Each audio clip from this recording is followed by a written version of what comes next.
Comment देखिए दोस्तों, क्या आया है। कमेंट आया है कि दीदी आपको दिल्ली कैसा लगा, कमेंट करके बताइए। तो कमेंट करके क्या बताएं, मुंह से ही सुन लीजिए एक्सप्रेशन के साथ, तब ना पता चलेगा कि दिल्ली कैसा लगा। तो स्पेशली सबसे पहले आपको हमारे इस वीडियो में ढेर सारा स्वागत है। अगर वीडियो आप देख रहे हैं तो फिर से एक नया कमेंट करिएगा। और मैं बता दूं कि मैं इस जन्म में, इस जिंदगी में पहली बार मैं दिल्ली गई थी और पहली बार दिल्ली गई और एक्सपीरियंस जो था वो मेरा बहुत ही अच्छा था। क्या लगा, बुरा कहने वाली हूँ?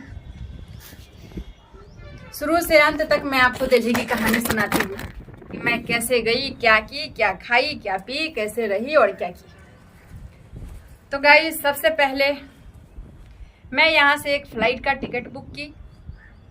ये मेरे लाइफ का फर्स्ट फ्लाइट था और ये मेरे लाइफ का फर्स्ट दिल्ली का टूर भी था, जहाँ मैं पहली बार जा रही थी। सबसे पहले मैं फ़्लाइट का टिकट बुक की थी इंडिगो का, लेकिन किसी कारणवश मुझे उसे रिजेक्ट करना पड़ गया, कैंसिल कर दी मैं। फिर बाद में दोबारा मैं टिकट की स्पाइस जेट का, और स्पाइस जेट से मैं गई दिल्ली। स्पाइस जेट के पास जब मैं एयरपोर्ट पे गई तो वहाँ जाने के बाद पता चला कि मौसम ख़राब है, जिसके वजह से फ़्लाइट 3 घंटे लेट है। और यहाँ गई थी समय बचाने के लिए और हो गया समय का नुकसान। इसलिए क्योंकि मैं सोची कि सुबह का फ़्लाइट है 9 बजे का, तो 11 बजे दिल्ली में रहूँगी, पूरा दिन टाइम मिल जाएगा घूमने का, थोड़ा सा ज़्यादा घूम पाऊँगी। क्योंकि आने का उधर से ट्रेन का भी टिकट बुक कर ली थी और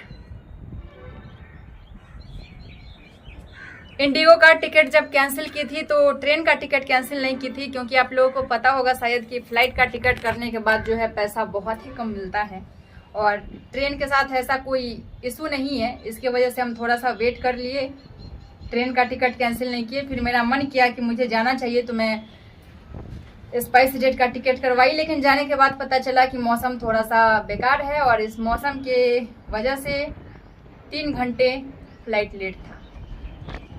3 घंटे जैसे तैसे हमने एयरपोर्ट पे गुजारे। अगल बगल जो भी थे बैठ के अंकल आंटी सबसे बात किए। साथ ही वहाँ पे एक बहुत ही फनी सा एक, क्या ही कहें, मोमेंट था एक जो बहुत ही फनी था। अब बात ये थी कि एक अंकल पीछे बैठे हुए थे, हम लोगों से बहुत ज़्यादा पीछे, लास्ट वाली सीट पे, और अचानक से उनके पास किसी का फ़ोन आता है और वो बोलता है कि आपके नाम पे 1 करोड़ का लोन है, जल्दी से जल्दी उसको भरिए, नहीं तो आपको आपके घर से उठा लिया जाएगा। अंकल ये सुनते ही एकदम बीपी हाई हो गया अंकल का।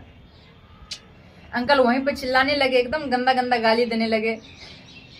क्योंकि सिंपल सी बात है, अगर कोई आपको फ़ोन करके अगर आपको पिनकाएगा तो आप पिनक अगर गए तब तो समझ रहे हैं सामने वाले को आप गाली वाली देवे कीजिएगा, सामने रहे तो लातों घुसा दीजिएगा। अंकल थोड़ा सा पिनक गए, फिर अंकल उसको गलियाना शुरू कर दिए। तो भाई कुछ भी प्रॉब्लम हो, या आपके घर का मैटर है, एयरपोर्ट पे आप इस तरीके से किसी के साथ गाली गलौज करके दूसरे को डिस्टर्ब तो नहीं कर सकते हैं।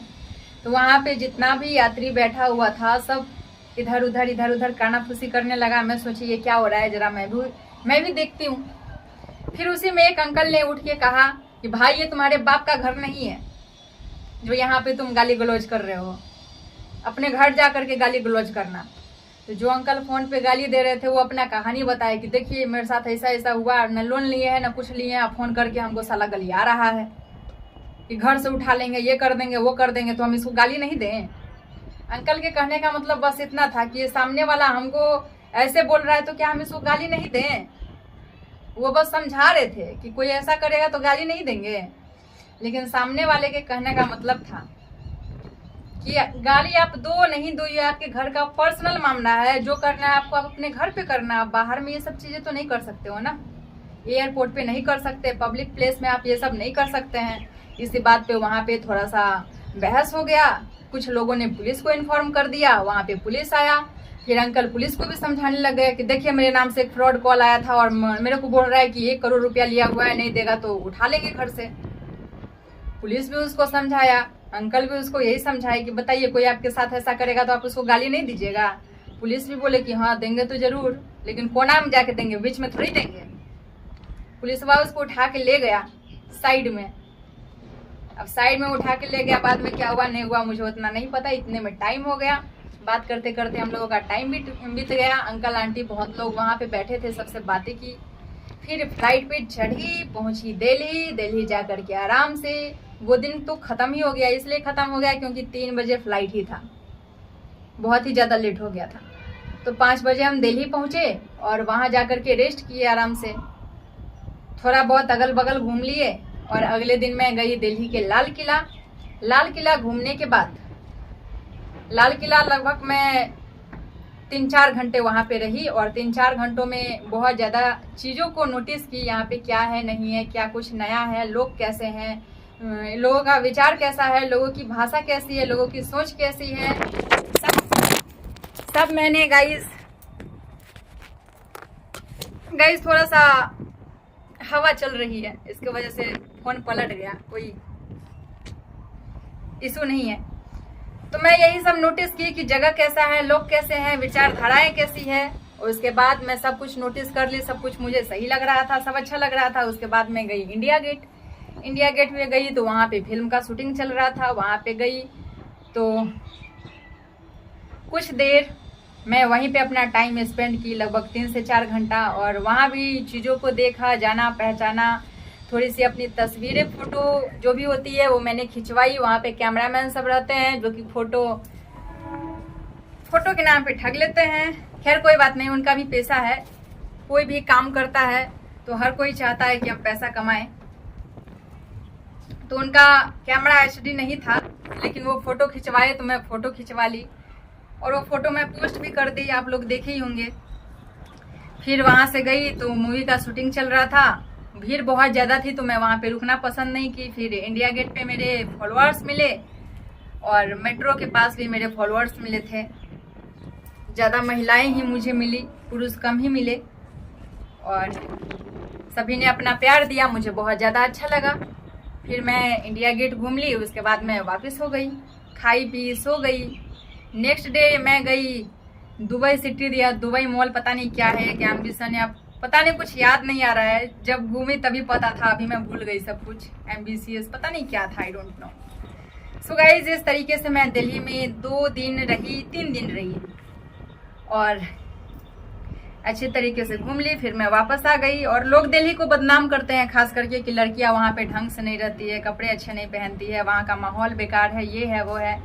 सो गाइज मैं क्लियर आपको बता देती हूँ कि जो लोग अगर खराब होंगे तो वो दिल्ली नहीं बल्कि किसी भी कोना में खराब ही रहेंगे। अगर वो लोग गांव में भी रहेंगे तो गांव के माहौल को भी खराब ही रखेंगे। ऐसा नहीं है कि दिल्ली में लड़कियां बहुत बेकार होती है या लड़के बहुत बेकार होते हैं।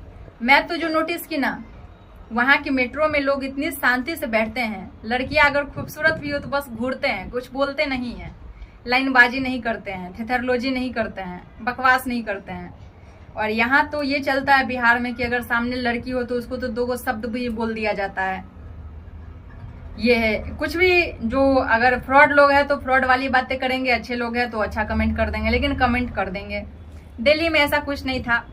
मैं मेट्रो में गई आई, लोग देख भले रहे थे लेकिन लोगों ने अपना मुंह नहीं खोला, अच्छे तरीके से लोग पेश आए, जो कि बहुत अच्छा लगा मुझे। पहले मैं ऐसा सोचती थी कि मेट्रो में शायद बहुत कुछ होता है, दिल्ली है तो आज़ादी है, फ्रीडम है, लोग कुछ भी करते हैं, लेकिन ऐसा कुछ भी नहीं था। जहाँ शिक्षा होगा, शहर बड़ा होगा, जहाँ के लोग पढ़े लिखे होंगे, वहाँ पे संस्कार भी अच्छा ही होगा। लोग ऐसे ही बदनाम करते हैं कि लड़कियां वहाँ पे छोटे छोटे कपड़े पहनती है, भद्दे तरीके से रहती है, तो वो एक्सेप्शन है। अपवाद तो हर जगह मिलता है। मैं ऐसी लड़की को भी वहाँ पे देखी जो बहुत ही अभद्र वस्त्र में थी और बहुत ही रोड पे एकदम बेझिझक सिगरेट पिए जा रही है। न कपड़े का पता है, ना माहौल का पता है, ना किसी चीज़ की खबर है, कुछ पता नहीं है, बस एकदम लगी हुई है। लेकिन उतने भीड़ में सिर्फ एक ही मैंने ऐसी लड़की को देखा जो शायद गलत थी, बेकार थी। बाकी उतनी सारी लड़की जो थी वो तो बहुत अच्छी थी। ना मैंने उसके कपड़े गंदे देखे, ना मैंने उसका बिहेव गंदा देखा, ना उसका कि कोई भी चीज गंदा नहीं था, बल्कि मैं कह सकती हूँ कि लोग वहाँ पे अपने जिंदगी को लेकर के काफी ज्यादा व्यस्त है। वहाँ वो लोग रहते हैं जिसे पैसे कमाने की चाहत बहुत ज्यादा रहती है, लाइफ में आगे बढ़ने का जज्बा बहुत ज्यादा रहता है। लोग अपने जिंदगी से थक करके एक बड़े शहर में जाते हैं ताकि वो वहां जा करके अपने जिंदगी के लिए कुछ पैसे, कुछ धन जमा कर पाए जो बाद में उसे काम दे। अब कोई बिहार में है, यूपी में है तो उतना तो कमा नहीं पाएगा, क्योंकि दिल्ली बड़ा शहर है तो वहाँ पे कमाई भी ज्यादा होगी, लोग ज्यादा हैं तो कमाई भी ज्यादा होगी। तो दिल्ली मुझे बहुत ही अच्छा लगा।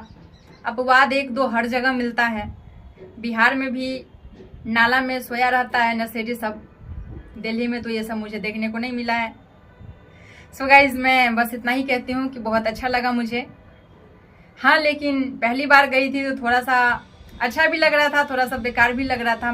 बेकार इसलिए लग रहा था क्योंकि चीजें बहुत महंगी थी वहाँ पे। जो पानी हम यहाँ 20 रुपए का पीते हैं, वहाँ मॉल में एक पानी का बोतल में 35 का हाफ लीटर लेती थी और 70 का फुल लीटर लेती थी।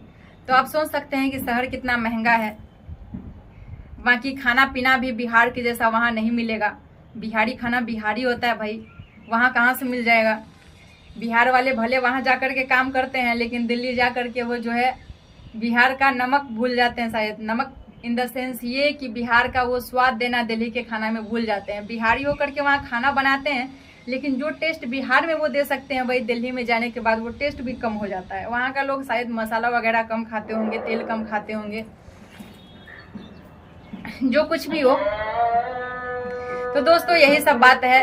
खाने पीने के मामले में बिहार बहुत अच्छा है, हमारी धरती है, यहाँ हम पले बढ़े हैं, हमें तो बिहार बहुत ज्यादा पसंद है। बस थोड़ी सी कमियां हैं जो ठीक हो जानी चाहिए, और कमी क्या है ये तो सभी लोग जानते हैं, बताने की जरूरत नहीं है। तो दोस्तों यही सब बात है। इसके बाद मैं वापस आई ट्रेन से, घूम ली अच्छे से, बढ़िया से रह ली, खा ली पी ली। उसके बाद मैं वापस आई ट्रेन से। ट्रेन अपने टाइम से 2 घंटा लेट था, फिर भी मैं अच्छे से आ गई। काफी अच्छा लगा। ट्रेन का खाना खाई खरीद करके, जो बहुत ही बेकार लगा। कच्चे कच्चे चावल थे, कच्चे कच्चे रोटी थी, पनीर में कोई स्वाद नहीं था, दाल में पानी था। ट्रेन का खाना कैसा होता है आप सोच ही सकते हैं। पैसा तो काफी ज्यादा वसूल किया, लेकिन खाना में बिल्कुल टेस्ट नहीं था। सो गाइज ये था हमारे दिल्ली का सफर, पहला सफर। अब इसके बाद हम फिर अगर कहीं जाएंगे तो फिर आप लोग पूछेगा कि सफर कैसा रहा, तो हम वहाँ की भी कहानियां आप लोगों को सुनाएंगे। फिलहाल वीडियो को यहीं पे खत्म कर रहे हैं। वीडियो आप लोगों को अच्छा लगा हो तो वीडियो पे लाइक करना नहीं भूलिएगा, कमेंट करना नहीं भूलिएगा, और हमारे वीडियो को शेयर भी कर दीजिए ताकि लोगों को पता चले कि हमें दिल्ली जाकर के कैसा लगा। सो गाइज वीडियो को यहीं पे खत्म कर रहे हैं। मिलते हैं अगली वीडियो में, तब तक के लिए tata bye bye and love you all guys.